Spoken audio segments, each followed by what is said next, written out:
Good morning. Now, overnight there was a bit of news that said the New York Stock Exchange had gone up a little bit, but you think this is just a blip and that it's all downhill. Is that right? Well, it should be all downhill, but they keep coming up with these schemes undreamed of. And really, what everyone has to be watching, of course, is what's going on in Europe. So when you look at the stock exchange today in the States, I mean, it was virtually flat, just up a couple of points. And everyone's waiting to see whether or not they're going to break the European Monetary Union Charter once again and come up with something else to keep the Ponzi scheme going. And that's what it will depend on, clear and simple. And that Ponzi scheme, of course, is coming up with a euro bond. And looks like Germany is moving in that direction. So it's what they're going to do is they're going to come up with a plan that will combine much of Euro's bad debt into a single fund. And of course, they won't call it a euro bond because, as I mentioned, that's in violation of both the German Constitution and the treaty. So they'll come up with another name for it. That's the only thing that we can see is going to bail it out. Short of that, we're going to see a downward crash.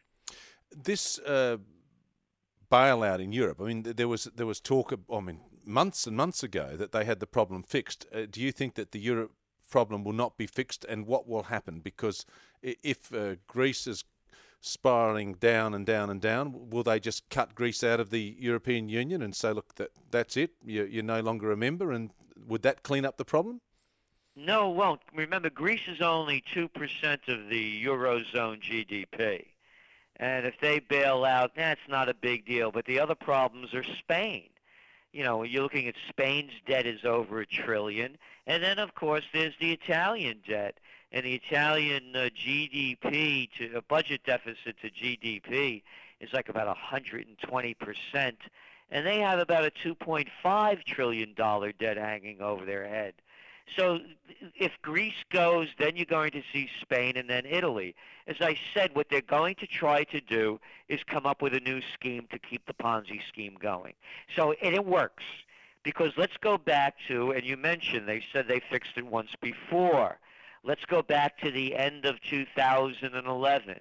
And just before Christmas time, Mario Draghi, the head of the European Central Bank, came out with this new scheme. I got a nice name for it. Let's call it Long-Term Refinancing Operation, LTHRO. And what we'll do is we'll throw money, 1.3 trillion euros at the banks. And the banks could borrow the money for almost nothing. And don't worry about it. You can pay me back in 3 years. So that covered up the problem from then until now. So now they got to come up with another scheme. And I believe they're going to. We're talking to Gerald Celente, the publisher of Trends Journal, a person who's predicted some of the dire events that have taken place. Now, here in Australia, we are being told that we're doing pretty well. Unemployment here below 5%. The Reserve Bank here just dropped interest rates yesterday by 1/4%. Just before that, dropped it by 1%. So they're saying we're tracking reasonably well. Is it possible that Australia can avoid the worst of what is happening? No. And here's why. First of all, why did they drop interest rates? Cheap money. Cheap money. And they drop interest rates to juice a sagging economy. And the reason why Australia will not escape it, again, should the European crisis not be solved, is because Europe and the United States are the primary importers of Chinese, Vietnamese, Indonesian, all of the slave labor countries' products. If China doesn't make, if Europeans and Americans don't buy, and remember Europe is China's biggest market, Chinese don't make. And if the Chinese aren't making anything, Australia, Brazil, Chile, Bolivia, all of the resource-rich exporting countries have nobody to sell their product, their natural resources to. And that's why also you're seeing such a decline in the commodities markets across the board. Because as we know, China is in a slowdown. Oh, they're talking about stimulus too. So if the Europeans and the Americans aren't buying, the Chinese, the Indonesians, and the Bangladeshis and the Vietnamese, they're not making. If they're not making, Australia, Brazil, Chile, etc., aren't selling natural resources, so you'll get hit too. And we're talking to Gerald Celente. We're already getting some texts on this. Admit it, the global financial house of cards is now in free fall, says Marty. No amount of restructuring will fix the fact that our biosphere is exhausted. The poor are revolting and the rich are still incapable of change, says Marty. It's not a very happy picture, is it? I mean, we're just heading into winter here. I know you're in the Northern Hemisphere where it's summer there, but is there anything we can be pleased about? I mean, is there any way that this can be fixed by the end of the year? Not in the way the game is being played now. The whole, all of this austerity measures, everything we're talking about in Europe, there's only one thing going on over here, and that is how do we get enough money, stealing it from the people, to give to the bankers to cover their bad bets. That's all this is. It's nothing more. So the question becomes, how do you cure an addict of their habit, whether it's a heroin addict, a cocaine addict, a meth addict, or a money junkie addict? And that's what these people are, clear and simple. They're money junkies, and they can't get enough dough. You heard Christine Lagarde, the head of the IMF, with that let them eat baklava moment, where she said last week, these Greek people have to pay their taxes. They have to pay their taxes so they could bail out the country, as she and other diplomats don't pay any taxes. So no, there's no way out of it as long as this is the current system. And the current system is this. As long as you keep importing products from slave labor countries, kill your manufacturing base in the meantime. Oh, and then in the United States, we have one more on top of that. Waste your money fighting losing wars. Yes, losing wars in Afghanistan and Iraq, etc. No, there's no way out. The whole system has to go back to as I see it, a moral base. On that point, though, of America fighting the losing wars, we've actually seen, and of course we're involved in those wars as well here in Australia as an ally of the US. We're seeing now that there will be withdrawal from Afghanistan. We're seeing a change of heart there. Do you think this is being brought about purely by economic reasons then? Absolutely. And this is what we said when it began, that the United States would have quick battlefield victories and that would devolve into a long, ongoing occupation until the United States was pushed out. And you don't have to be a genius to figure this one out. I mean, if Alexander the Great couldn't pull it off, if the English couldn't pull it off, the Russians couldn't pull it off, how could the Americans pull it off? And they haven't. Oh, bombs away over Baghdad. How many people were killed there yesterday? 26. How many were wounded? A couple of hundred. So what? No, these are losers. This is what, people can't get it in their minds. Everybody loves a parade. Put on a uniform and salute. The Americans haven't won a war since World War II. They lost Korea. They lost Vietnam. Oh, they won Grenada. That's like beating Coney Island, No, they cannot. You cannot occupy other countries. These are sick people. And now what they're doing, they're dragging Australia and other countries into now, we have to watch out for the Chinese.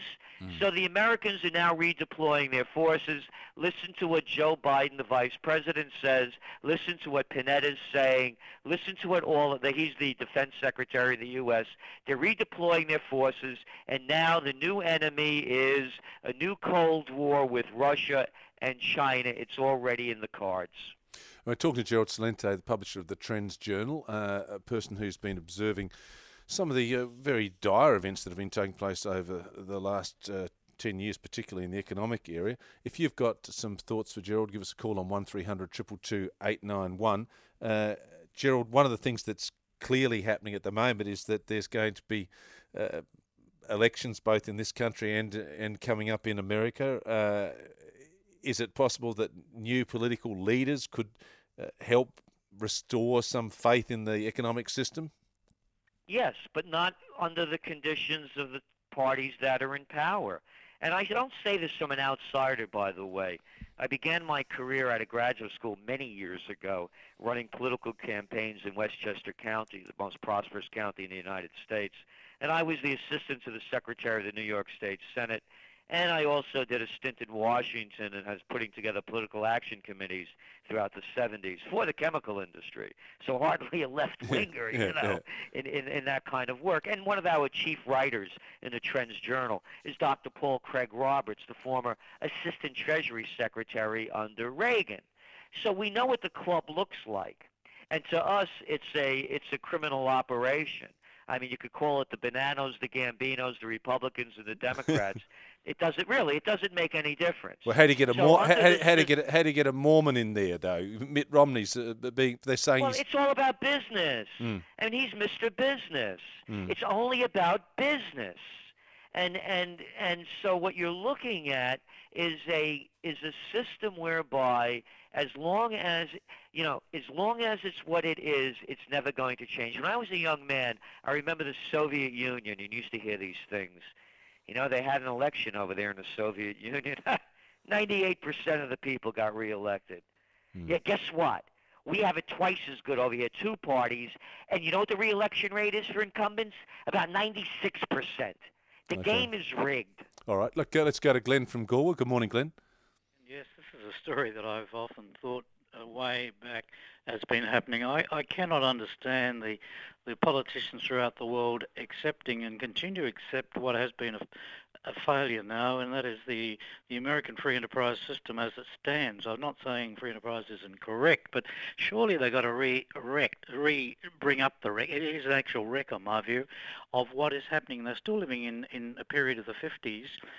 In the attitudes the world was then. I think that certainly we've got to do something about resurrecting a new type of free enterprise that doesn't just put everything into a few powerful lobby groups that seem to control politics in this country and the United States and any other so-called free enterprise system. All right, thanks for the thoughts, Glenn. Michael from Adelaide. Yeah, hi, Gerald. It's great to hear you on my local radio here in Adelaide. I'm a big fan of yours.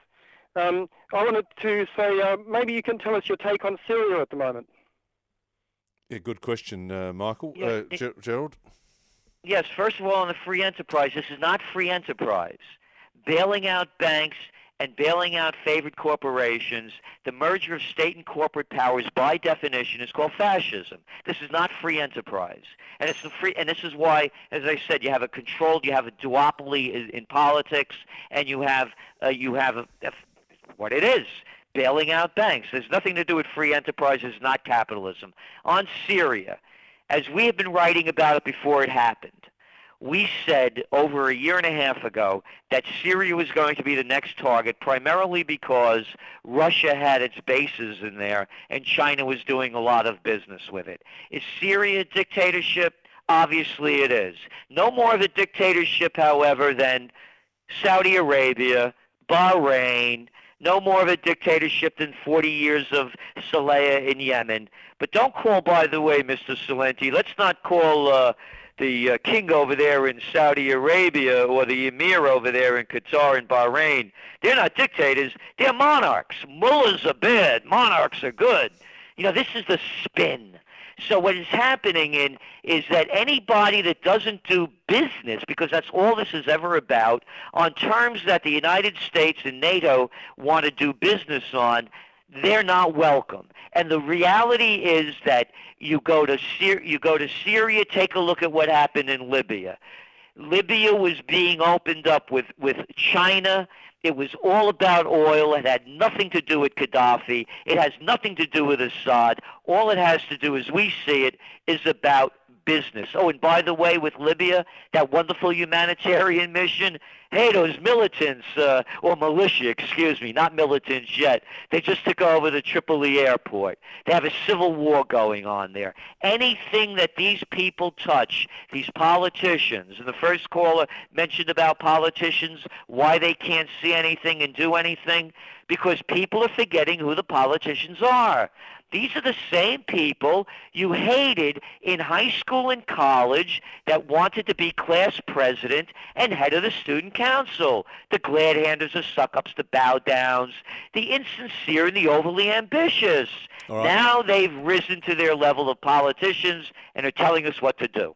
Nigel of Penneshaw has called in at 21 past 9. Good morning, Nigel. Yeah, good morning. I've been a stockbroker for the last 35, 40 years, and I follow very closely the German and the U.S. 10-year treasuries, and I notice that the German treasuries today are at 1.21 and the U.S. 10s are at 1.57. If these euro bonds are going to be floated, who's going to buy them and at what price are they going to be priced at, please? Gerald? And again, what we're saying is that they're going to have to do something. And the only scheme that they're talking about is some kind of a euro bond scheme. But again, they may not call it euro bonds. They may do it another way.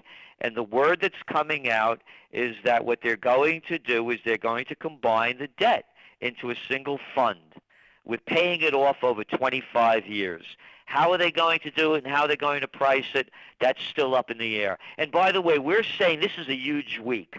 This is going to be a big week to watch what's going on in Europe, because once you see those bond prices going up in Spain and in Italy over 7%, and you're going to start seeing crisis really start to hit. So we don't know what the scheme is going to be, but we're saying that's what to look for. All right, just very quickly, we'll have to wrap this, Gerald, but someone says, in the great American tradition, can we make a buck out of this current situation, says one of our listeners?